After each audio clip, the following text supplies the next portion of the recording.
ఆ రోజు తిథితో సంబంధం లేదు, వారంతో సంబంధం. ఏ తిథి ఉంది, ద్వాదశి ఉందా, త్రయోదశి ఉందా, చతుర్దశి ఉందా, లేకపోతే ఏకాదశి ఉందా, పంచముందా, సప్తముందాతో సంబంధం లేదు.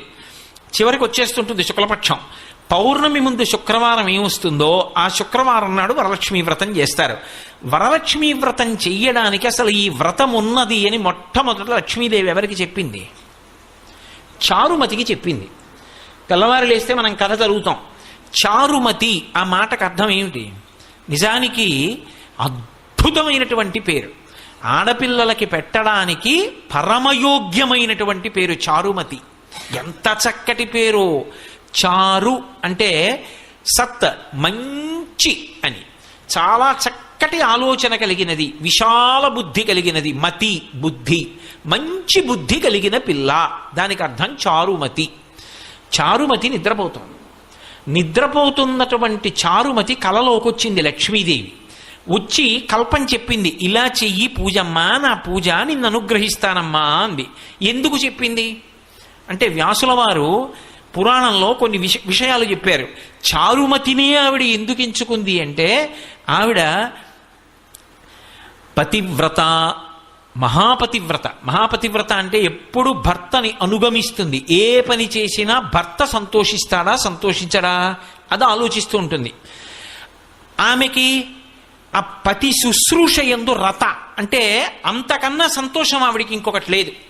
ఇంటి ఇల్లాలుగా 10 మందికి అన్నం పెట్టడంలో, 10 మందిని ఆదరించడంలో, ఆ ఇంటి యజమానికి కీర్తి తేవడంలో, ఆ ఇంటికి లక్ష్మీ కటాక్షం కల్పించడంలో ఒక ఇంటి ఇల్లాలికున్నటువంటి ప్రాముఖ్యత నిజానికి పురుషునికి లేదు. నేను పరమ సత్యం చెప్తున్నాను మీతో. పురుషుడిదా ఐశ్వర్యం, ఇంటి ఇల్లాలిదా అంటే ఐశ్వర్యము ఇల్లాలిదే. తెలిసి తెలియక అమాయకత్వంతో ఏదో తక్కువ అనుకుని మాట్లాడేస్తుంటారు.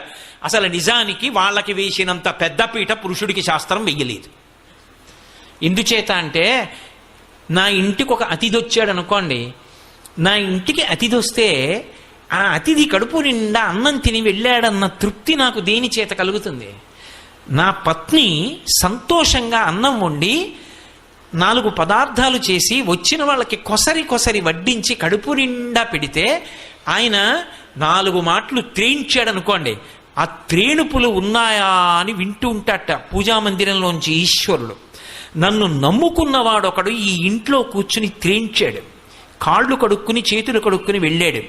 ఆయన త్రేణుపు వినపడింది, దాన్ని లెక్కలోకి తీసుకుంటాట ఐశ్వర్యాన్ని నిలబెట్టడానికి. మనం తినడం కాదు, ఇంటికొచ్చిన అతిథి త్రేయించి వెళ్ళాడా? మీరు చెప్పండి, అది నా చేతిలో ఉందా, నా భార్య చేతిలో ఉందా? నేను ఇన్ని ఉపన్యాసాలు చెప్పచ్చు. ఇంటికొచ్చిన అతిథికి అన్నం, అయ్యా కూర్చోండి అన్నం వండుతానన్నాను అనుకోండి, ఆయన ఏమంటాడు? అయ్యో ఎందుకంటే, ఏం పర్వాలేదు, నాకు వీళ్ళు కూడా తెలిసిన వాళ్ళు ఉన్నారు, తప్పకుండా రమ్మని నిగ్రహించారు, ఇంకొక మాట వస్తానులేండి అంటాడు. ఎందుకని? ఆవిడేమో కోపంగా అటు ఇటు తిరుగుతోంది అనుకోండి, రోజు ఎవడోడొస్తాడు ఏమిటి పిచ్చి కూడా అని. ఆయన వండుతానన్నాడు అనుకోండి, ఆ ఇంటి అతిథి అన్నం ఎందుకు తింటాడు? అదే అన్నయ్య గారు మీరు వెళ్ళడానికి వీలు లేదు, మీరు రావడం మా అదృష్టం, మీరు ఇవాళ చెల్లి చేతి భోజనం తిని వెళ్ళవలసిందే, అనుబంధం కూడా కలిపి నేను పెడతాను మీరు తినవలసిందే అని పరమోత్సాహంతో వండుతోందనుకోండి, వచ్చినవాడు కాళ్ళు కడుక్కుని చేతులు కడుక్కుని అనుష్ఠానం చేసుకుని వచ్చి ఆ భోజనానికి కూర్చుని సంతోషంగా తింటాడు. ఇప్పుడు నా ఇంట ఒక అతిథి అన్నం తినడం ఎవరి మీద ఆధారపడింది? ఆమె మీద ఆధారపడింది. అంతవరకు ఎందుకు? నా మేనల్లుడు, నా అన్నదమ్ముల బిడ్డలో వచ్చారనుకోండి, వస్తే వాళ్ళకి ఇంత పట్టెడు అన్నం పెట్టాలి, వాళ్ళ కడుపు నిండా తిని వెళ్ళాలి, పెదనాన్న ఇంటికి వచ్చామని, మామయ్య ఇంటికి వచ్చామని. ఎవరి చేతిలో ఉంది? నా చెల్లెలు ఇంటికి వచ్చింది, అది సంతోషంగా పసుపు కుంకం ఓ పట్టుచీర పుచ్చుకుని వెళ్ళాలంటే ఎవరి చేతిలో ఉంది? నా చేతిలో లేదు. ఆ వచ్చిన దానికి ఏమండి మీ తోడ పుట్టింది, ఆ అమ్మాయి సంతోషిస్తే మన ఇల్లంతా సంతోషించినట్టే. శోభన దేవత అండి మన ఇంటికి. ఇంటికి అక్క చెల్లెలు వచ్చింది అంటే పసుపు కుంకం పెట్టకుండా పంపకూడదు. అంతకన్నా అదృష్టం ఏమిటి? మా అన్నయ్య ఇచ్చాడని కట్టుకుంటుంది, పెట్టండి ఇంకో మాట కొనుక్కుంటాను, ఈ పట్టుచీర పెట్టేస్తానని పెట్టింది అనుకోండి, 70 ఏళ్ళు బతికేవాడు 80 ఏళ్ళు బతుకుతాడు పురుషుడు. నిజానికి ఎవరిది వైభవం అంటే ఇల్లాలిదే వైభవం. ఆవిడ లేకపోతే యజ్ఞం చేస్తాడా, యాగం చేస్తాడా, కడుపున పుట్టిన కూతుర్ని కన్యాదానం చేస్తాడా? ఎడం భుజం మీద ఉత్తరీయం వేసుకుంటాడా? ఆవిడ ఉంటేనే అవన్నీ. ఆవిడ లేకపోతే ఏ పుణ్యకార్యం చేయలేడు. ఇక్కడ సుఖం లేదు, ఊర్ధ్వలోకాలకు వెళ్ళడానికి పుణ్యం లేదు. అన్నీ ఆమె చేతిలోనే ఉన్నాయి. అందుకే గృహలక్ష్మి గృహే గృహే.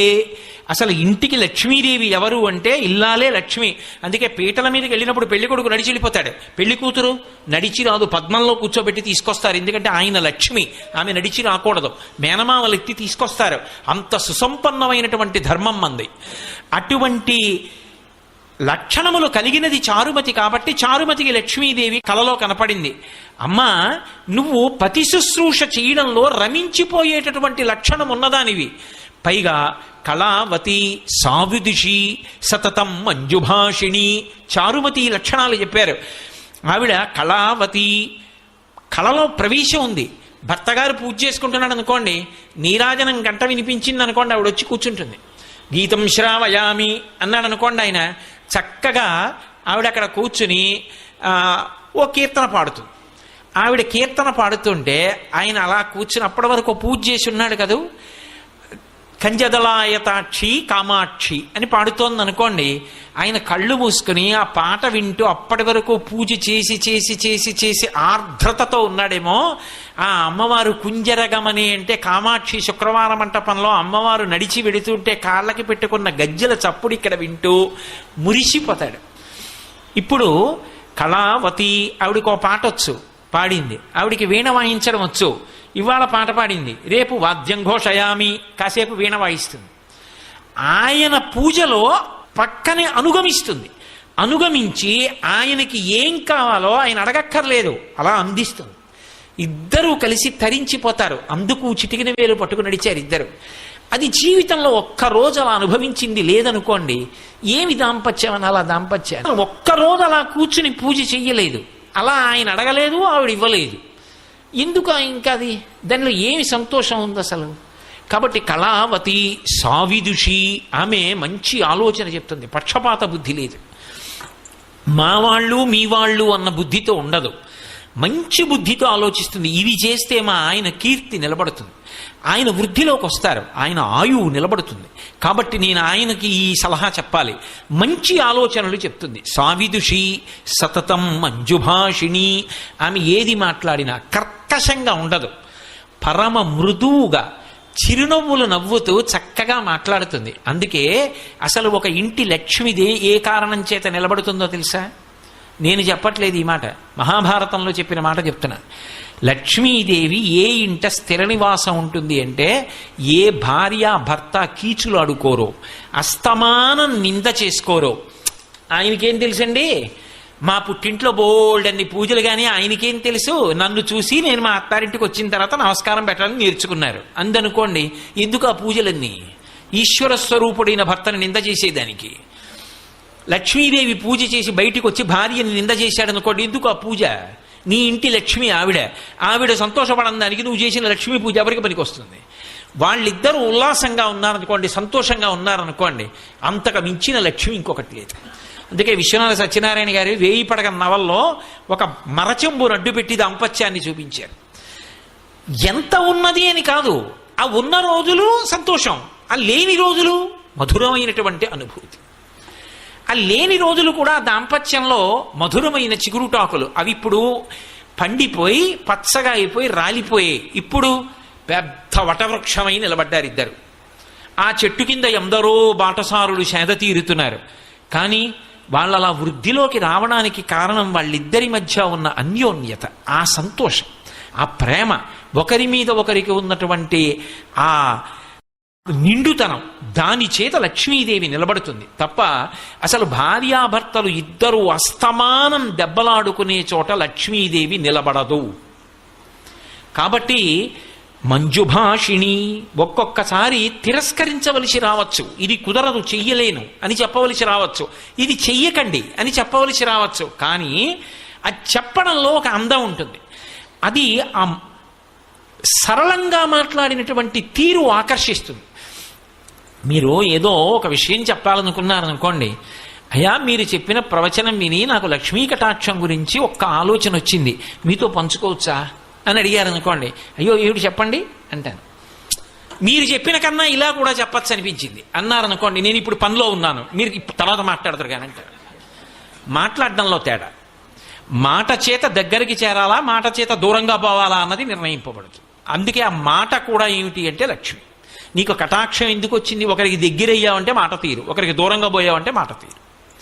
కాబట్టి మంజువాదిని, ఆ మాట మాట్లాడడంలో, ఆ మంజులంగా మాట్లాడడం అనేటటువంటి లక్షణం ప్రత్యేకించి గృహిణికి ఎందుకు చెప్పారు అంటే, ఆటు పోటు షాక్ అబ్జార్బర్లు కార్లకే ఎందుకండి అంటే, అదే రహదారి మీద ఎడుతుంది, గోతుల్లో పడుతుంది కాబట్టి. ఇంట్లో తెల్లవారి లేస్తే ఎన్ని విషయాలో చక్కబెట్టేది ఎవరు అంటే ఇల్లాలు. అందుకని ఆమెకి సహనము చాలా ఎక్కువ అవసరం అవుతుందని అంత ఇబ్బందిలో కూడా అలా మాట్లాడగలగడం ఆవిడ గొప్పతనం. మంజుభాషిణి. ఆవిడ పేరు చెప్తే ఆమెని కన్న తల్లిదండ్రులు, ఆమె అత్తగారు మామగారు కూడా మురిసిపోతారట. అందుకే అటువంటి ఆవిడ్ని ఎంచుకుంది తప్ప ఎన్ని లక్ష బిల్వార్చనలు చేసింది, ఎన్ని బంగారు పువ్వులు చేయించింది, లేకపోతే ఇతరత్రా పనులు ఏం చేసింది, ఇవేవీ లక్ష్మీదేవి చూడలేదు అని మీరు గుర్తుపెట్టుకోవాలి. చారుమతి వృత్తాంతం చదివితే. అంటే లక్ష్మీ కటాక్షమునకు హేతువేది అంటే ఎవరు ఇంటి లక్ష్మియో అక్కడ ప్రారంభం. ఇప్పుడు ఆవిడ వరలక్ష్మీ వ్రతం ఇలా చెయ్యమ్మా అని చెప్పింది. వరలక్ష్మీ వ్రతం ఇలా చెయ్యమ్మా అని చెప్తే చారుమతి ఏం చేయాలి? భర్తను లోపలికి పిలిచి, ఏమండో రాత్రి లక్ష్మీదేవి కల్లోకి వచ్చింది, మన ఇంటికి వస్తానంటోంది, వ్రతం చేయమని చెప్పింది, ఈ సంబారాలు పట్టండి, ఎవరన్నా అడిగితే చెప్పకండి, ఎందుకోను ఏదో పనుంది మా ఆవిడ ఏదో చేసుకుంటుంటని చెప్పి తెచ్చేసేయండి, అందరికీ తెలిసిపోతే వాళ్ళకు కూడా లక్ష్మీ కటాక్షం వస్తుంది అనుకోండి. అందనుకోండి, ఆవిడ చారుమతి కాదు, మహాస్వార్థపరురాలు. మీరు చారుమతి వృత్తాంతం వరలక్ష్మీ వ్రతం కథ చదివినప్పుడు మీకు ఒకటి కనిపిస్తుంది. చారుమతికి లక్ష్మీదేవి కనపడి చెప్తే చారుమతి చేసిందా, చారుమతి ఇతర ఇల్లాళ్లతో కలిసి చేసిందా? అందరితో కలిసి చేసింది ప్రదక్షిణం. అందరికీ ఆమె ఆభరణాలు. అంటే తనకే ఉండాలన్న లక్షణమా, అందరికీ ఉండాలన్న లక్షణమా? ఆ సద్బుద్ధి మొదటి లక్ష్మి. అది ప్రసాదము. ఈ ప్రసాదమునకు హేతువు పాత్రత. ఈ పాత్రతగా చెప్పడమే వరలక్ష్మీ వ్రతం యొక్క కథ. అంతేగాని కథ గడగడగడగడగడ చదివేసి ఎంత నగ చేయించాం, ఎన్ని తులాలు తెచ్చాం, దానికి ఎక్కువ ప్రాధాన్యత ఇస్తే లక్ష్మీ కటాక్షం ఉంటుంది అని నేను చెప్పడం సాహసమేమో. కాబట్టి పాత్రత నిలబడము అంటే అసలు ఆ బుద్ధి కలగడం. ఆ బుద్ధి ఆవిడ అనుగ్రహంతో కలగాలి. ఆవిడ అనుగ్రహం కలగాలంటే ఒక్క నమస్కారం చాలు ఆవిడికి. పెడితే ఆవిడ అనుగ్రహాన్ని ఇస్తుంది. ఇప్పుడు ఆ పాత్రత కలిగితే ఆవిడ వర్షిస్తుంది. ఈ ప్రసాద బుద్ధి పోయిందనుకోండి, ఇన్ని అనుభవిస్తూ ఒక రోజున ఇవన్నీ నేను సంపాదించినవే, భగవంతుడన్న వాడి స్థానం పోయింది అక్కడ. ఆవిడ అనుగ్రహం ఇంత పైకి ఎత్తింది అని అనలేకపోయాడు. అనలేకపోతే ఆవిడ ఏం చేస్తుందంటే, నువ్వే సంపాదించావు కదూ, ఏది నీ ప్రయత్నమే చేయి వస్తుందేమో అంటుంది.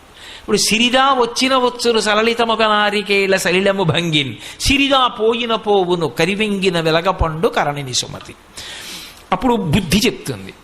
ఇదే విషయాన్ని పురాణంలో భూతద్దంలో పెట్టి జరిగిన కథని చూపిస్తారు మీకు. అందుకే చూడండి, దేవేంద్రుడు అంతకన్నా లక్ష్మీ కటాక్షం ఉన్నవాడిని ఇంకోటి చెప్పరు.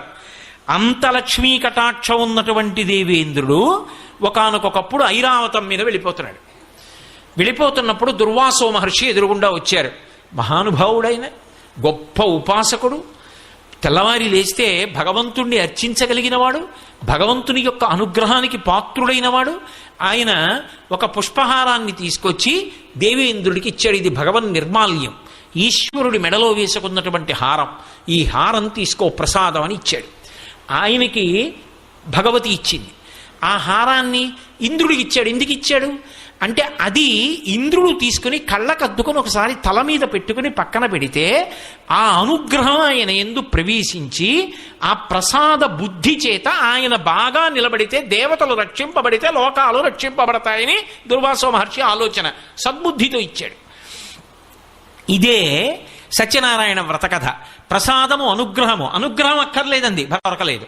అనుగ్రహం కావాలంది, ప్రసాదం పుచ్చుకుంది, భర్త కనబడ్డాడు. ప్రసాదము అన్న మాటకు అర్థం ఏమిటంటే, కేవలం అది ఇందులో యాలక్కాయలు ఎక్కువేశారా, శనగపిండి ఎక్కువేశారా, పూర్వం తిరుపతి ప్రసాదంలో ఉన్నన్ని జీడిపప్పులు ఇప్పుడు ఉండట్లేదండి, దానికోసం ఆ తిరుపతి వెళ్ళావు. జీడిపప్పుల కోసం, ఏలక్కాయల కోసం, దాంట్లో ఉన్న తూకం కోసం, అందులో ఎన్ని పటికి బెల్లం ముక్కలు ఉన్నాయి దానికోసమా తిరుపతి వెళ్ళేది? అది ప్రసాదం, అది ఈశ్వరానుగ్రహం. జీడిపప్పుల కోసం, ఏలక్కాయల కోసం, దాంట్లో ఉన్న తూకం కోసం, అందులో ఎన్ని పటికి బెల్లం ముక్కలు ఉన్నాయి దానికోసమా తిరుపతి వెళ్ళేది? అది ప్రసాదం, అది ఈశ్వరానుగ్రహం. అంతేకాని దాని మీద వ్యాసాలు రాయడానికి, దాని మీద శల్య శోధనలు చేయడానికి కాదు అది. కాబట్టి ఇప్పుడు అది అనుగ్రహం లోపలికి పుచ్చుకున్నావు, అది 6వ వంతు మనస్సుగా మారుతుంది. ఆ మనస్సులోంచి దరిద్రాన్ని పోగొట్టుకోవడానికి పరిష్కారం కూడా లోపల నుంచి ఆలోచనగా వస్తుంది. ఈశ్వర ప్రసాదం తింటే అందులోంచి ఆలోచన వస్తుంది. ఆ ఆలోచనే సమస్యని పరిష్కారం చేస్తుంది. మళ్ళీ శాంతి పొందావు. ఇప్పుడు దుర్వాసో మహర్షి ఇంద్రుడికి ప్రసాదం ఇచ్చాడు, భగవంతుడి మెడలో వేసిన హారం ఇచ్చాడు. ఇప్పుడు ఆ హారం వేసుకున్నాడు, మెడలో వేశారు, ఉంచుకోవాలి, లేదా చేతికి ఇచ్చారు, తీసుకుని కళ్ళకెద్దుకుని వాసన చూసి తల మీద పెట్టుకుని పక్కన పెట్టాలి. ఎవరు తొక్కని స్థానంలో దాన్ని ఉంచాలి. ఇంద్రుడేం చేశాడు? అహంకారం, నేను మహేంద్రుణ్ణి, నేను ఇంతటి ఐశ్వర్యవంతుణ్ణి, అందున ఐరావతం మీద పెడుతున్నాడు. ఐరావతం మీద పెడుతున్నప్పుడు ఇటువంటి ఏనుగు ఇంకొకడికి లేడు, దీని మీద పెడుతున్నాడంటే ఇంద్రుడు పెడుతున్నాడని గుర్తు. అటువంటి నాకు పూలదండోటి పట్టుకొచ్చి ఇచ్చాడు, అది కూడా వాడిపోయింది. ఎందుకని? భగవంతుడి మెళ్ళలోంచి తీసి తెచ్చినటువంటి మాల. ఈ మాల పెద్ద విషయం ఏముంది అని తీసి ఆ ఏనుగు కుంభస్థలం మీద పడేశాడు. ఇప్పటికీ మనం చూడాలా, దేవాలయంలో భగవంతుడి మెడలో హారం తీసి వచ్చిన వాళ్ళకి ఇస్తే వాళ్ళు తీసుకెళ్లి కారు కట్టుకుంటారు. ఇంద్రుడు ఏనుగు మీద బారేయడానికి ఎక్కొచ్చిన కారుకి భగవంతుడి మెడలో ఉన్న హారం కట్టుకున్న వాడికి ఏమిటి తేడా? ఒకటే. కాబట్టి ఇప్పుడు ఏమైంది? ఆ ఏనుక్కి ఏం తెలుస్తుంది? ప్రసాదం ఏనుక్కి తెలియదుగా. అది తొండం పెట్టి లాగింది పూలహారం, అది తినదది. కాబట్టి అదేం చేసింది? దానిది చాంచల్య బుద్ధి, అది కింద పారేసి కాలుతో తొక్కింది. సర్వే జనాః సుఖినో భవంతు, లోకాః సమస్తాః సుఖినో భవంతు. ఓం శాంతి శాంతి శాంతి. ఈ ప్రవచనం మీకు నచ్చితే లైక్ చేయండి, మీ ఆత్మీయులతో షేర్ చేయండి. ఇలాంటి మరెన్నో ఆధ్యాత్మిక వీడియోల కోసం సనాతన బోధానలు ఛానల్ను సబ్స్క్రైబ్ చేసి బెల్ ఐకాన్ను నొక్కండి. ధన్యవాదాలు. ఓం నమః శివాయ.